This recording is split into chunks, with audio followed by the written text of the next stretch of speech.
현역가왕2에 출연한 가수 신승태의 옥수수밭에 당신을 묻고란 노래를 우연히 듣게 되었는데 아내를 잃은 슬픔을 읊는 그의 노래를 들으니 가슴이 저려왔습니다. 관나갈 때 앞에서 울리는 종소리로 시작되는 노랫말이 식구인 것 같기도 해서 찾아보니 도종환 시인의 접시꽃 당신에 수록된 시라고 하는데 노래를 듣는 게 시를 읽는 느낌이기도 하고 뮤지컬이나 드라마의 한 장면을 보는 것처럼 표현력이 좋았고 자연스럽게 몰입되어 듣게 되는 매력적인 목소리였죠. 그런데 국악과 트로트를 자유롭게 넘나드는 트롯 명창 가수 신승태의 마치 신들린 듯한 노래를 듣다가 그의 아버지의 정체를 알고 큰 충격을 받았는데요. 도대체 그는 누구인지 지금 바로 알아보겠습니다. 엄청난 가창력을 자랑하는 신승태가 음악의 길에 들어선 것은 놀랍게도 노래가 아닌 국악 악기였다고 하는데요. 초등학교 때부터 꽹과리와 장구를 능숙하게 다루었고 중학교 시절에는 지역 사물놀이 팀에서 활동하며 연주자로서의 기량을 뽐냈죠. 그 후 단국대학교 국악과에 진학해 타악을 전공하며 국악의 깊은 뿌리를 탐구하던 신승태는 꽹과리와 장구를 치다가 어떻게 트롯과 노래의 길로 들어섰을까요? 신승태가 노래를 시작한 계기는 우연히 대학 시절 경기 민요를 부르는 후배들의 무대를 본 순간 나도 한번 해볼까라는 가벼운 호기심을 품게 되었는데 그의 성격은 한번 빠지면 끝장을 보는 스타일이었죠. 그의 열정은 경기 민요 소리꾼으로 꽃을 피우며 결국 2019년 제13회 과천 전국 경기소리 경창대회 명창부 대상과 문화체육관광부 장관상을 수상했습니다. 국악을 전공한 신승태에게 주어진 현실은 꽤나 냉혹했는데 국악으로 밥 벌어먹고 살 수 있겠어? 라는 질문은 그가 끊임없이 자신에게 던졌던 고민이었고 국악 전공자의 정규직 자리는 국립국악원이 거의 유일한 선택지였는데 그마저도 경쟁은 치열했죠. 타악기 연주자로서 활발히 활동을 펼치던 신승태는 창작 판소리 단체 입과 손 스튜디오에 합류하며 또 다른 도전에 나서는데 이 단체는 소리꾼과 고수들이 모여 판소리의 새로운 가능성을 탐구하는 곳이었는데요. 신승태는 이곳에서 활동하며 벨기에와 프랑스를 포함한 해외 공연에 참여했는데 특히 2022년 벨기에 브뤼셀 문화원에서는 빅토르 위고의 고전 레 미제라블을 판소리로 각색해 선보여 관객들로부터 폭발적인 반응을 얻었죠. 하지만 신승태의 도전은 여기서 멈추지 않았는데 그가 선택한 다음 무대는 6인조 혼성 민요 록밴드 싱싱이었습니다. 싱싱은 한국 민요를 기반으로 록 음악을 접목해 세계적인 주목을 받은 팀으로 보컬을 맡은 신승태는 2017년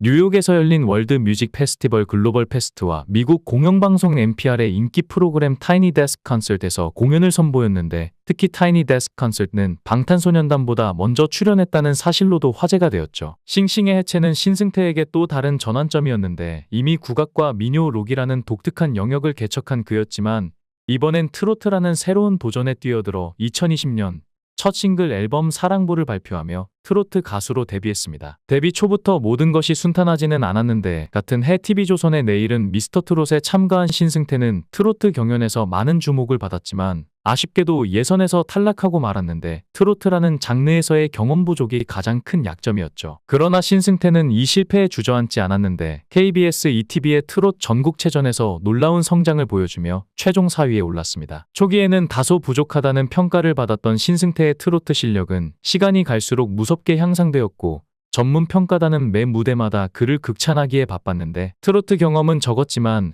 음악적 흡수력은 그 누구보다 뛰어나다는 평가를 받았으며 트로트 가수로서 자신의 자리를 확고히 다졌는데요. 그리고 신승태는 트로트에 얽매이기보다 끊임없이 새로운 길을 개척해 나갔는데 나는 정해진 틀에 갇히고 싶지 않다. 내가 하고 싶은 음악을 할 뿐이다라고 말하며 2021년 11월에는 파격적으로 팝발라드 곡 낯선 이를 발표하며 장르를 또 한 번 확장했죠. 민요, 록, 트로트에 이어 팝발라드까지 선보인 신승태의 행보는 대중에게 신선함을 넘어 감탄을 불러일으켰고 지금까지 발표한 곡들의 장르가 모두 달랐는데 이는 단순히 음악적 확장을 위한 전략이라기보다는 그의 천성이 재미있는 것을 끊임없이 찾아가는 데 있음을 보여줍니다. 내가 트로트라는 울타리 안에만 갇혀 있어야 한다는 생각은 없다. 나는 트로트 야생마라는 별명을 좋아한다. 그 별명처럼 내가 가고 싶은 길을 자유롭게 가고 싶다. 이러한 장르와 전통, 현대를 가리지 않고 자신의 음악 세계를 구축해 나가는 태도는 신승태에게 또 다른 별명을 안겨주었는데 바로 무경계 소리꾼이라는 이름입니다. 그런데 신승태가 노래를 부르면 사람들은 신들린 듯한 느낌이 난다고 하는데 왜 그럴까요? 강원도 속초시 청호동은 바닷바람이 거칠게 몰아치는 작은 어촌마을로 신승태의 고향인데 지난해 그는 속초시의 홍보대사로 위촉되며 다시 한번 자신의 뿌리를 되새겼죠. 그러나 그의 고향은 단지 아름다운 추억만 담긴 곳이 아니었는데 아버지가 사업 실패로 가족의 생계가 위태로워진 상황에서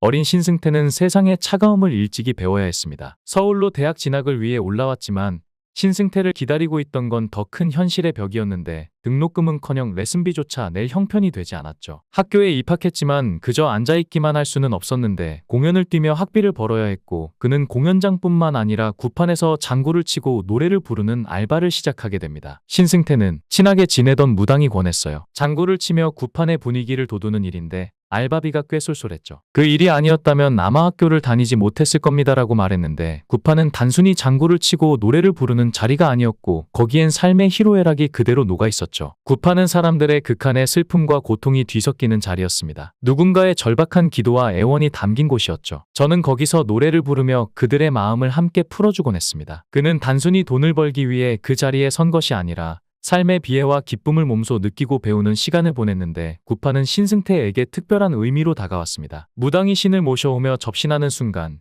인간의 감정은 극으로 치닫게 되는데 그 과정에서 소리꾼으로서의 신승태는 단순한 음악인이 아닌 인간과 신의 경계에서는 중재자의 역할을 하게 되었죠. 신승태가 구판에서 배운 건 인간의 한과 절망 그리고 그 너머의 희망이라는 깊은 내면의 소리를 배웠고 그렇기에 그의 목소리에는 사람의 영혼을 끌어당기는 힘이 있습니다. 신승태의 노래를 듣다 보면 나도 모르게 마음이 울컥한다. 많은 이들이 그렇게 말하곤 하는데 구판에서 익힌 인간의 감정과 삶의 깊이를 노래 속에 담아내기에 가능한 일이죠. 나는 무대에서 그냥 부르는 게 아닙니다. 내 안에 들어온 모든 것을 쏟아낼 뿐입니다라고 말하는 신승태의 무대는 늘 강렬한데 관객은 그의 목소리에 빨려 들어가고 그의 장단에 마음을 맡깁니다. 10년 전 신승태는 서울에 올라올 때 단칸방에서 시작했는데 아버지의 사업 실패로 무거워진 짐을 지고 홀로 서기 위한 첫 발걸음이었죠. 공연을 뛰며 학비를 벌어야 했고 그 과정에서 구판까지 오갔지만 그는 포기하지 않았고 밤이면 무대에 서고 낮에는 학교에서 국악을 배워가며 주경야독의 삶을 이어갔습니다. 신승태의 부모님 역시 아들의 성실함에 힘을 얻어 새로운 도전을 시작했는데 그 결과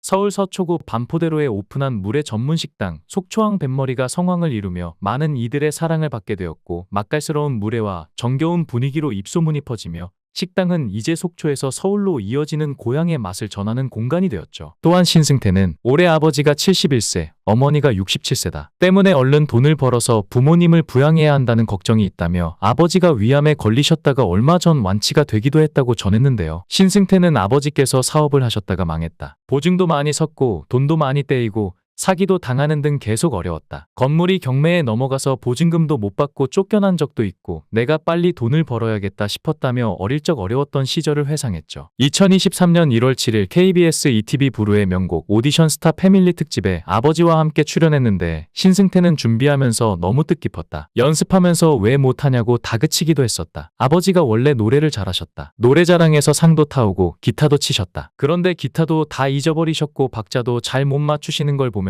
사실 처음부터 눈물이 나려고 했는데 노래를 해야 해서 참느라 애먹었다며 눈시울을 붉혔는데요. 신승태의 아버지는 평생 소원을 이룬 것 같다며 호탕하게 웃었고 신승태가 오디션 프로그램에서 상 받았을 때보다 더 기분이 좋다고 말해 웃음을 줬습니다. 횟집을 운영 중인 신승태의 아버지는 섭외 소식에 드디어 올 것이 왔다라고 생각했다며 운영 중인 횟집을 아내에게 맡기고 부르의 명곡에 출연했다. 가게에 있는 아들의 사진을 내 사진으로 바꾸고 싶다고 말해 폭소를 자아냈죠. 신승태는 어릴 때부터 아버지라고 불렀다. 장난도 쉽게 못 치고 말도 걸기 힘든 큰 존재였다. 아버지 사업이 안 좋아지면서 어머니가 고생하니까 아버지를 미워하게 되더라. 나이가 드니까 아빠도 너무 힘들었겠다라는 마음이 들었다라며 속마음을 드러냈는데요. 현역가왕2에 출연한 신승태는 호소력 있는 보이스와 감성이 굉장한 내공을 가진 가수로 국악과 트로트를 기반으로 한 독특한 음악 세계를 통해 더욱 다양한 모습을 보여줄 것 같습니다. 개인적으로 이번 현역가왕2에서 응원하고픈 가수기도 한 신승태의 활약을 기대해봅니다. 영상을 끝까지 시청해주시고 귀한 시간 내주셔서 대단히 감사합니다. 구독, 좋아요 꼭 부탁드립니다. 더 좋은 영상으로 보답하겠습니다. 건행